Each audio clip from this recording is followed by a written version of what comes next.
Good morning friends, आप सबों का हमारे चैनल एके ट्यूटोरियल्स में स्वागत है। आज जो है टॉपिक जो है वो है संचार कौशल के प्रकार। संचार कौशल के प्रकार, संचार कौशल के कितने टाइप्स होते हैं। तो संचार कौशल के तहत निम्नलिखित कौशलों को शामिल किया जाता है। पहला बोलचाल कौशल, स्पीकिंग स्किल्स।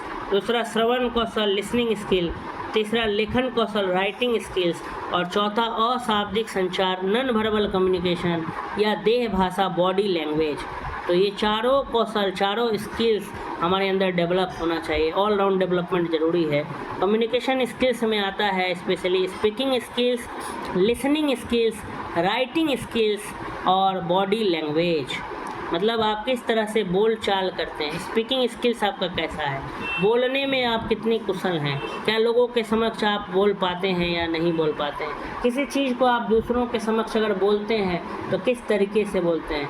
क्या आप प्रभावी ढंग से अपनी बात को दूसरों तक पहुंचा पाते हैं कि नहीं। क्या दक्षतापूर्ण तरीके से आपकी बात दूसरे तक संप्रेषित हो पाती है कि नहीं।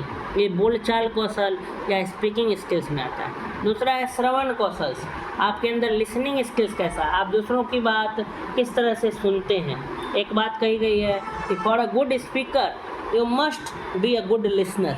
अगर आपको एक अच्छा वक्ता बनना है तो उसके लिए सबसे पहले आपको एक अच्छा श्रोता बनना होगा। अगर आप एक अच्छा बोलने वाला बनना चाहते हैं तो आपको सबसे पहले अच्छा सुनने वाला बनना पड़ेगा। For a good speaker you must be a good listener. तो ये श्रवण कौशल की बात हो गई, लिसनिंग स्किल्स की बात हो गई। तो अगर कोई व्यक्ति आपसे बात कर रहा है और वो अपनी बात आपको पहुंचाने का कोशिश कर रहा है तो ध्यानपूर्वक सबसे पहले हमें उसकी बात क्या करनी चाहिए, सुननी चाहिए। बीच में उसे नहीं टोक देना चाहिए या बीच में उसकी बात को नहीं ख़त्म कर देना चाहिए। शांतिपूर्वक तुरंत कोई कमेंट नहीं कर लेना चाहिए, तुरंत ही उसे जज नहीं करना चाहिए। पहले उसे मौका देना चाहिए कि वह क्या बोल रहा है। उसकी बातों को ध्यान से हमें सुननी चाहिए। आई टू आई कॉन्टेक्ट बना करके हमें उसकी बातों को ध्यानपूर्वक सुनना चाहिए। या क्लासेस में भी अगर हम पढ़ाई करते हैं कहीं तो टीचरों का, प्रोफेसर का, कॉलेज में भी अगर यूनिवर्सिटी में पढ़ रहे हैं तो वहाँ भी प्रोफेसर के जब लेक्चर के दौरान हमें ध्यान से उनकी बातों को क्या करना चाहिए, सुनना चाहिए, जिससे कि पढ़ाई में भी हमें मदद हो सके। कभी भी अगर हम कोई व्यक्ति कुछ बोल रहा है, आपसे बात कर रहा है तो अच्छा ध्यानपूर्वक सुनना पड़ेगा, नहीं तो फिर बाद में आप आधी अधूरी बात सुनेंगे और मिसअंडरस्टैंडिंग, गलतफहमियों के शिकार हो सकता है। तो श्रवण कौशल भी अच्छा होना चाहिए। तीसरा है लेखन कौशल, राइटिंग स्किल्स। आपको कोई भी चीज़ लिखने आना चाहिए। जैसे एग्ज़ाम ही आपका लिया जाएगा तो उसमें क्वेश्चन लिखने के लिए भी दिया जाएगा, टेस्ट होगा, रिटन टेस्ट होता है, एग्जामिनेशन, या आप किस तरह से किसी चीज़ों को लिख पाते हैं, कोई सवाल का जवाब कैसे दे पाते हैं। या राइटिंग स्किल्स में सिर्फ आपको क्वेश्चन आंसर ही लिखना नहीं, जैसे मान लीजिए कोई पत्र, कोई लेटर कैसे लिखते हैं। किसी स्कूल में अगर आप पढ़ते थे तो एप्लीकेशन आपको लिखने आना चाहिए था, किस तरह से आप ये आवेदन पत्र देंगे कहीं पर, या अभी भी बहुत सारे मुद्दों में आवेदन, एप्लीकेशन देना पड़ता है हर जगह, तो एप्लीकेशन लिखने आपको आना चाहिए। लेटर, पत्र लिखने आना चाहिए। पत्राचार का माध्यम जितने भी प्रकार के हैं ये सब आपको आना चाहिए कि आप सही तरीके से इफेक्टिव वे में क्या कर सकें, कम्युनिकेट कर सकें। लिखित रूप से भी आपके अंदर क्या होने चाहिए, स्किल्स आना चाहिए। और चौथा है अशाब्दिक संचार, नॉन वर्बल कम्युनिकेशन, देह भाषा, बॉडी लैंग्वेज। आप सिर्फ बोल रहे हैं और चुपचाप हैं अगर, और आपके अंदर थोड़ा भी बॉडी मूवमेंट आपका नहीं हो रहा है, काइनेटिज्म जिसको बोलते हैं, काइनेमा, तो बॉडी का मूवमेंट भी होना ज़रूरी है। बॉडी लैंग्वेज भी आपका सही होना चाहिए। तो बॉडी लैंग्वेज के माध्यम से भी नहीं, कभी कभी लोग कहते हैं कि उसका देखो बॉडी लैंग्वेज से ही पता चलता है कि नहीं वो मेहनती है, या बॉडी लैंग्वेज से ही पता चलता है कि वो आलसी है। लोग तुरंत जज कर लेते हैं, पता लगा लेते हैं आपके हाव भाव से, आपके शरीर के हाव भाव से, देह भाषा जिसको बॉडी लैंग्वेज कहा जाता है।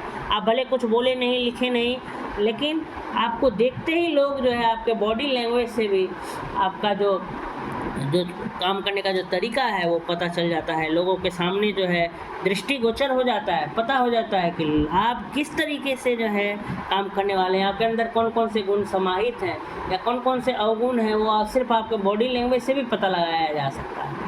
तो बॉडी लैंग्वेज, देह भाषा भी बहुत अच्छा है। अगर आप किसी से बातचीत कर रहे हैं तो हल्का फुल्का आपके हाथों का मूवमेंट होना चाहिए। बहुत ज़्यादा भी बॉडी लैंग्वेज, बहुत ज़्यादा भी हाथ मूव कर रहे हैं तो नहीं, हल्का फुल्का। जैसे टीचर को आप देखते होंगे या कोई भी व्यक्ति अगर कोई बातों को समझाने का प्रयास करता है तो हल्का फुल्का उसका हाथ भी क्या करता है, मूव करता है, हाथ से मूव करके ठीक है, बताते हैं वो चीज़ों को।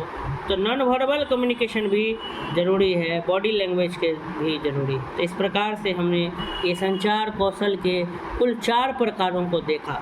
पहला है बोलचाल कौशल, स्पीकिंग स्किल्स, दूसरा है श्रवण कौशल, लिसनिंग स्किल, तीसरा है लेखन कौशल, राइटिंग स्किल, और चौथा है अशाब्दिक संचार, नॉन वर्बल कम्युनिकेशन, या उसी का नाम है देह भाषा, बॉडी लैंग्वेज। तो ये वीडियो अगर आपको अच्छा लगा हो तो धन्यवाद। यहीं पे संचार कौशल के प्रकार जो है समाप्त होते हैं। अगर आपको ये वीडियो अच्छा लगा हो तो लाइक कर दें, शेयर करें और कमेंट सेक्शन में जाकर कमेंट करें। और अगर आप अब तक आपने मेरे चैनल को सब्सक्राइब नहीं किया है तो जल्द चैनल को सब्सक्राइब कर लें। धन्यवाद।